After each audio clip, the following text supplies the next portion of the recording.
My name is Lauren. I am here to tell you about the history of the ancient world, starting from the time of Nomads to the end of the Roman Empire. I have drawn this map to show you the ancient world that I am talking about. I have Spain, Rome, Greece, Egypt, the Fertile Crescent, India, and China. Let's start with what is a nomad. A nomad is a person who wanders around from place to place. A nomad eats the food that is in the place, then moves on. Around the year 7000 BC, in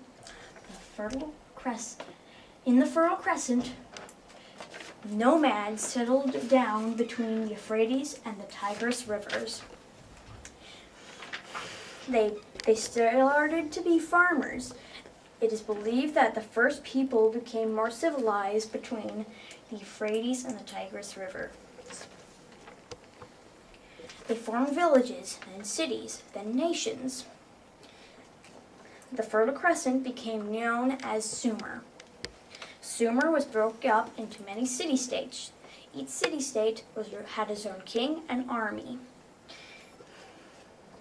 A city-state called Kish, ruled by Sargon, took over all of Sumer. After the time of Sumer, around the year 1300 BC, Assyria ruled the top part of the Fertile Crescent, and Babylon ruled the bottom. Babylon took over Assyria. Assyria didn't like being ruled by Babylon, so they rebelled. Then they took over Babylon. They conquered more land. Then Babylon became allies with the Medes, and together they took over Assyria. Then an empire named Persia took over everything from the Asian Minor to India. Now let's get into Egypt. The main river in Egypt is the Nile River. Each year, the Nile River overflows its banks.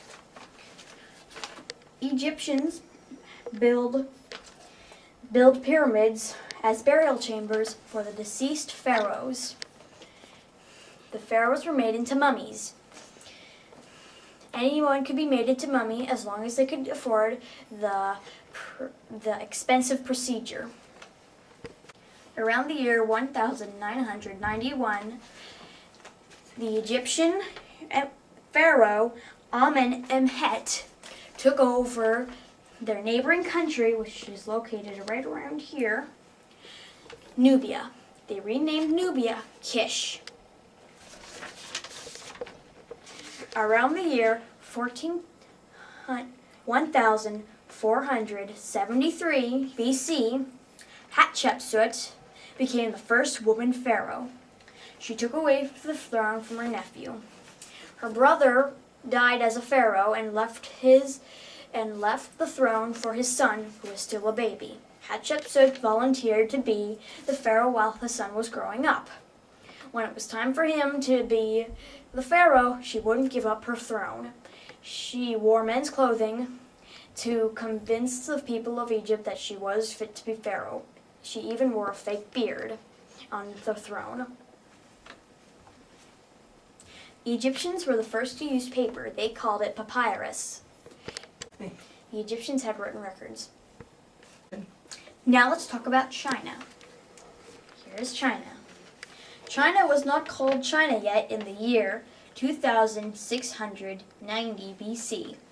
The people first settled between the Yellow and the Yangtze River.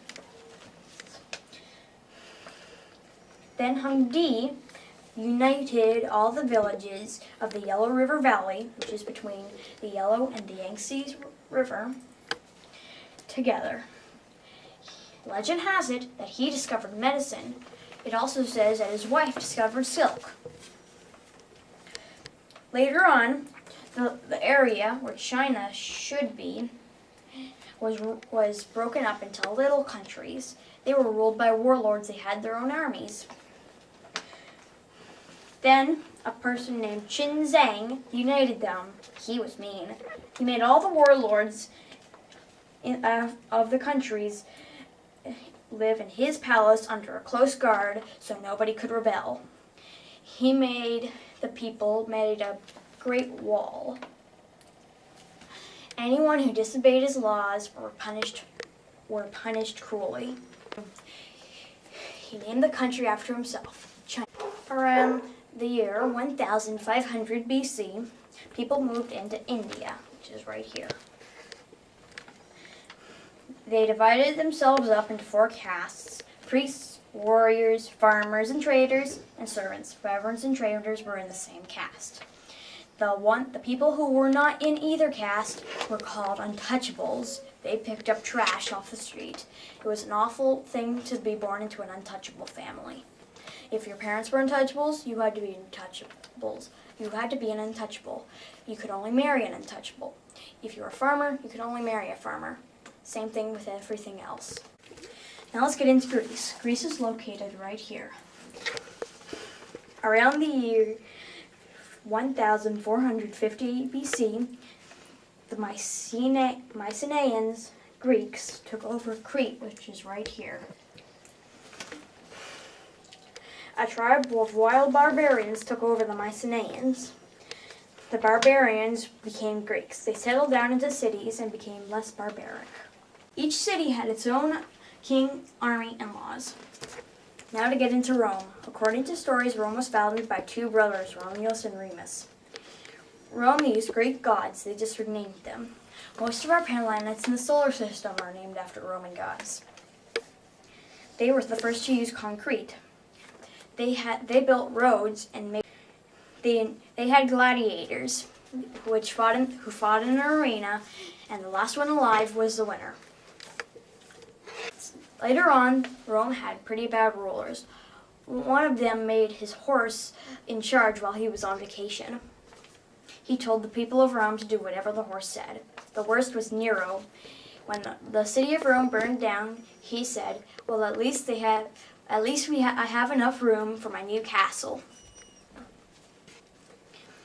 Soon Rome split in 2. Then Rome was destroyed. We still have plenty of things of Rome, like some of the Roman letters, because Rome had a written language.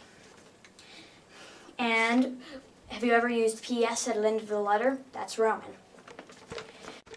As you can see, nations grow and die. Some, like Egypt, Greece, and China, are still there today. Others, like Rome, we still use their unique skills today. There are still mysteries to solve. The truth may astound us. With help from the things that our ancestors have left behind, we may soon know the answer of what life was like. I hope you like my report.